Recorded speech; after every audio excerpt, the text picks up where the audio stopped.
Assalamu alaikum dear students, my name is Mubashir Ahmed. I am here to teach you physics class 9. Dear students, जब से हमने physics class 9 का chapter number 6 start किया है, अभी तक हमने वर्क एंड एनर्जी को डिस्कस किया है। आज हम इस लेक्चर में डिस्कस करेंगे न्यूक्लियर एनर्जी की टाइप से एक, वो कौन सी है, that is called potential energy. Dear students, जब हमने वर्क की बात की कि वर्क कैसे डन होता है, जब एक फोर्स एक बॉडी पे लगती है और वो कुछ डिस्प्लेसमेंट कवर करती है तो हम कहते हैं उसने वर्क डन किया, ठीक है। लेकिन अक्सर एक ऐसा भी होता है कि एक बॉडी रेस्ट की हालत में पड़ी हुई है, एक बॉडी रेस्ट की हालत में पड़ी हुई है और वो एबिलिटी रखती है टू डू वर्क, वो वर्क करने की सलाहियत रखती है। कैसे, क्वेश्चन मार्क है, कैसे रखती है, और उसमें एनर्जी भी कोई भी नहीं होती। कैसे, ये हम एक एग्जाम्पल के थ्रू समझते हैं कि कैसे एक रेस्ट पे पड़ी हुई बॉडी वर्क करती है, ठीक है। जैसा कि आपको यहाँ पे नजर आ रहा है, एक ट्री, एप्पल ट्री है यहाँ पे, और एक एप्पल जो है यहाँ पे लगा हुआ है जिसका मास है m, ठीक है। और इसके ऊपर एक ग्रेविटी की फोर्स एक्ट हो रही है, इसके ऊपर एक ग्रेविटी की फोर्स एक्ट हो रही है, और ये जो एप्पल है ये रेस्ट में है। एप्पल क्या है, रेस्ट में है। सो हमने बात ये की कि जो स्टूडेंट्स, जब भी एक मैस के ऊपर ग्रेविटी की फोर्स एक्ट होगी तो हम कहते हैं वहां पे वेट होगा, ठीक है। सो यहां पे जो वेट है वो किसके इक्वल आएगा, W is equal to mg, mass of the body, and g is the gravity act on it। ये हमारे पास हो गई। सो डियर स्टूडेंट्स, इसका वेट होगा, तो जब ये यहां से टूटेगा एप्पल तो ये फोर्स एक्सर्ट करेगा, ये गिर के फोर्स एक्सर्ट करेगा एक बॉडी के ऊपर, जहां पे ये गिरेगा, ठीक है, उस बॉडी के ऊपर फोर्स एक्सर्ट करेगा, ठीक है। सो जो फोर्स है वो किसके इक्वल है, फिर वो है वेट के इक्वल, ठीक है। यहां पे mg की जगह हमने फोर्स लिख ली। एक फोर्स भी यहां पे एक्सर्ट हो रही है, आपने याद रखना है कि एक फोर्स जो है वो भी यहां पे एक्सर्ट हो रही है। कैसे हो रही है कि जब ये एप्पल नीचे गिरेगा तो ये फोर्स एक्सर्ट करेगा, ठीक है। अब हम एक और बात करते हैं कि डियर स्टूडेंट्स, कि यहां से जब गिरेगा तो इतना जो डिस्टेंस है ये कवर करेगा। सो ये क्या है, इसका डिस्टेंस है s। लेकिन हम यहां पे डिस्टेंस नहीं लिखेंगे, यहां पे हम हाइट लिखेंगे। क्या, हाइट। वो कैसे कि डियर स्टूडेंट देखें कि ये एप्पल जो है ये ग्राउंड स्टेट से डिस्टेंस पे नहीं है, कुछ हाइट पे है। सो इसीलिए हम यहां पे हाइट लिखेंगे, h लिखेंगे। तो वर्क की डेफिनेशन क्या थी हमारे पास, work is equal to work कब डन होता है, जब एक बॉडी के ऊपर आप फोर्स लगाएं और वो डिस्प्लेसमेंट कवर करे। सो ये जो बॉडी गिरेगी यहां पे फोर्स एक्सर्ट होगी, और जितनी हाइट से वो गिरेगी तो वो क्या है हमारे पास, डिस्प्लेसमेंट, ठीक है। सो ये जो वर्क है किसके इक्वल आ गया, F cross H। F is the force of that exert and h is the height of the object। ये हमारे पास वर्क डन हो गया एक रेस्ट पे पड़ी हुई बॉडी का। उम्मीद करता हूं कि आपको इसकी अच्छे से समझ आ गई होगी, ठीक है। यहां पे वर्क प्रोड्यूस हो रहा है, वर्क डन हो रहा है, किस वजह से वर्क डन हो रहा है, कौन सी एनर्जी है जो वर्क डन कर रही है, that is called potential energy. ये पोटेंशियल एनर्जी वर्क डन कर रही है। और पोटेंशियल एनर्जी कैसे आई, यहां से पोटेंशियल एनर्जी की वजह क्या है, कैसे आई यहां पे, पोटेंशियल एनर्जी आई ड्यू टू हाइट। हाइट की वजह से जो भी एनर्जी होगी डियर स्टूडेंट्स उसे हम पोटेंशियल एनर्जी कहेंगे, ठीक है। सो इट्स मीन दैट कि अगर हमारे पास जो हाइट है वो डायरेक्टली प्रोपोर्शन है पोटेंशियल एनर्जी के, जितनी हाइट ज्यादा होगी उतनी ही हमारी जो पोटेंशियल एनर्जी है वो ज्यादा होगी। ये जो हाइट है वो बहुत ही ज्यादा मैटर करती है पोटेंशियल एनर्जी के लिए। ठीक है, उम्मीद करता हूं कि आपको इसकी अच्छे से समझ आ गई होगी। हमने जो एग्जाम्पल की और जहां से हमने वर्क डन निकाला और उसके बाद हमने यहां से जो पोटेंशियल एनर्जी की बात की कि अगर हाइट पे वर्क डन हो रहा है तो वो किस एनर्जी की वजह से हो रहा है, वो that is called potential energy की वजह से हो रहा है।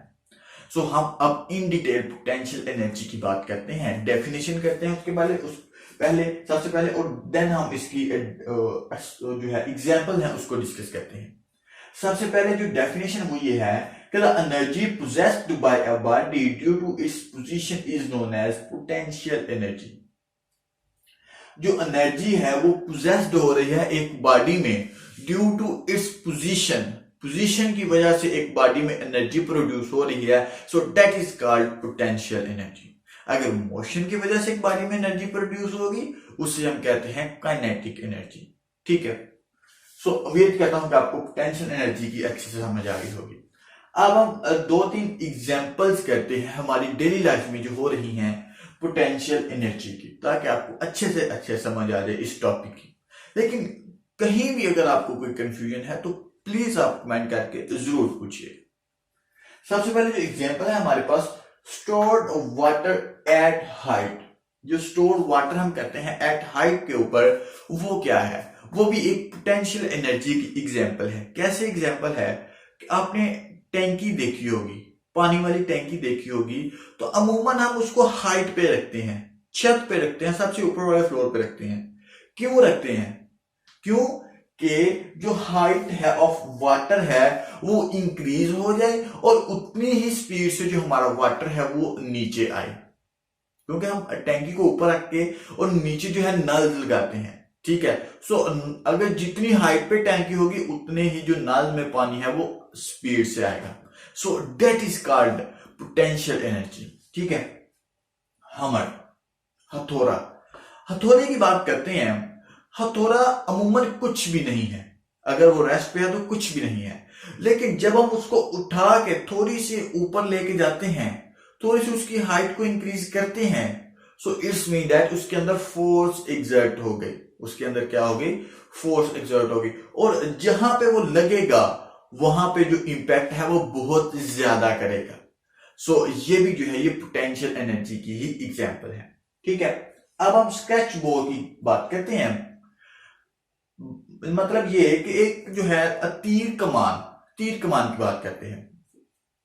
जब आप तीर कमान में डाल के ऐसे स्ट्रेच करते हैं, खींचते हैं, तो यहां से जब आप छोड़ते हैं, तो यहां पे आपने खींचा, हाइट हुई और हाइट से पोटेंशियल एनर्जी इंक्रीज हुई, और पोटेंशियल एनर्जी को जब आप छोड़ेंगे तो इसका जो इंपैक्ट है वो बहुत स्पीड से जाएगा और जहां भी लगेगा उसको बहुत नुकसान पहुंचाएगा। अक्सर जो है वो शिकार के लिए अमूमन हम यूज करते हैं इस स्केच बो को।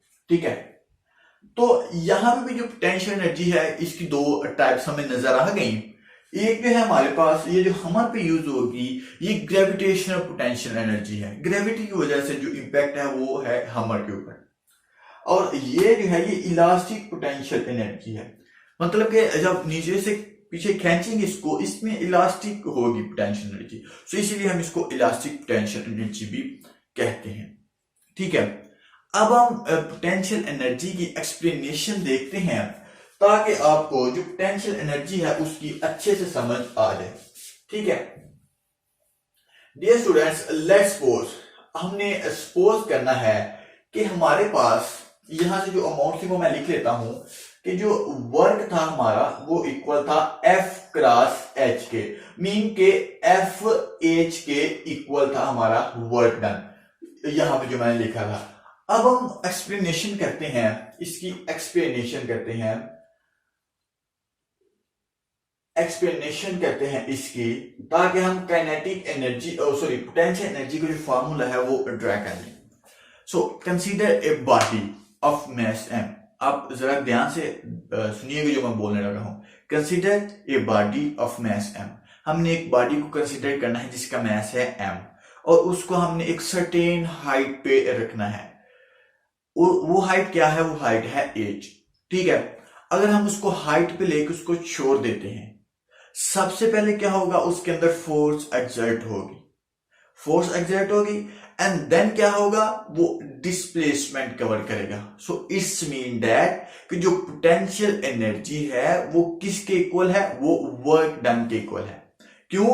क्योंकि जब हम ऊपर लेके जाएंगे एक बॉडी को, मतलब ये कि पोटेंशियल एनर्जी प्रोड्यूस हो जाएगी, और जब वो छोड़ेंगे उसको तो फोर्स के साथ साथ अगर डिस्प्लेसमेंट भी होगा तो इट्स मीन दैट कि वर्क डन होगा।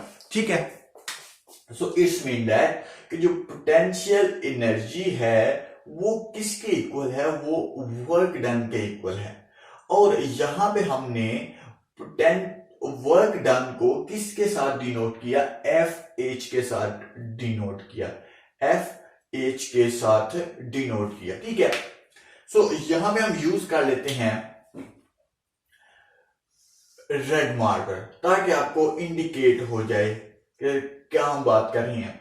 यहां पे जो पोटेंशियल एनर्जी है किसके इक्वल हमने लेट की कि वो वर्क के इक्वल है। कैसे कि डियर स्टूडेंट्स, हाइट पे जो है वो पोटेंशियल एनर्जी होगी, और पोटेंशियल एनर्जी जब वो नीचे गिरेगा फोर्स एक्सर्ट होगी, और थोड़ा जो है डिस्प्लेसमेंट रिकवर करके, इसीलिए हमने वर्क डन लिख लिया। सो वर्क डन हमने किसके इक्वल लिखा, वर्क डन हमने एफ एच के इक्वल लिख लिया। तो हमने ये बात की आगे कि जो वर्क डन है, यहां पे जो हमने अभी लिखा था कि जो वर्क डन है वो किसके इक्वल है, वो एम जी के इक्वल है। और एम जी किसके इक्वल था, वो एफ के इक्वल था। ठीक है, इसकी समझ होगी आपको कि जितना भी मैस होगा और उसके ऊपर ग्रेविटी की फोर्स एक्ट होगी वो W के इक्वल है, मतलब कि वेट के इक्वल है। और वेट जो है, और सॉरी जो mg है वो इक्वल है F के। ठीक है, जितना भी वेट होगा उतनी ही फोर्स होगी। ये हमने जो 5th चैप्टर है ग्रेविटेशन का, उसमें इन डिटेल डिस्कस किया था कि हम कैसे जो फोर्स को mg के इक्वल लिख लेते हैं। ठीक है, सो अब हम बात करते हैं इसकी। तो फोर्स का हमने लिख लिया mg के इक्वल। सो यहां पे आ गया potential energy is equal to force, हमारे पास mg आ गई, F की जगह हम mg लिख लेंगे, और साथ हम ये जो h है वो एज इट इज आ जाएगा। So potential energy is equal to mgh। This is the formula to find the potential energy of any body. ठीक है, सो उम्मीद करता हूं कि आपको इस लेक्चर की अच्छे से समझ आ गई होगी। आपने करना क्या क्या है, आपने डेफिनेशन याद करनी है सबसे पहले, उसके बाद 2-3 एग्जाम्पल को देखना है, एंड देन लास्ट पे आपने जो मैंने अभी बताया कि consider body of mass and place at the height is h। सो फिर हमने इसको छोड़ देना है। सो ये लिखना है हमने उसके बाद हमने ये इसको प्रूव करना है। प्रूव कैसे करना है कि W is equal to F, F is the force and H is the height. So last पे हमने क्या करना है, यहां से एक्सप्लेनेशन की हेडिंग देनी है, और हमने कंसीडर वगैरह जो भी लिखना है यहाँ पे लिख लेना है, और साथ हमने ये फाइंड कर लेना है। ये 3-4 स्टेप्स है। सो उम्मीद करता हूं कि आपको अच्छे से समझ आ जाएगी। सो अल्लाह हाफिज, स्टे ब्लेस्ड।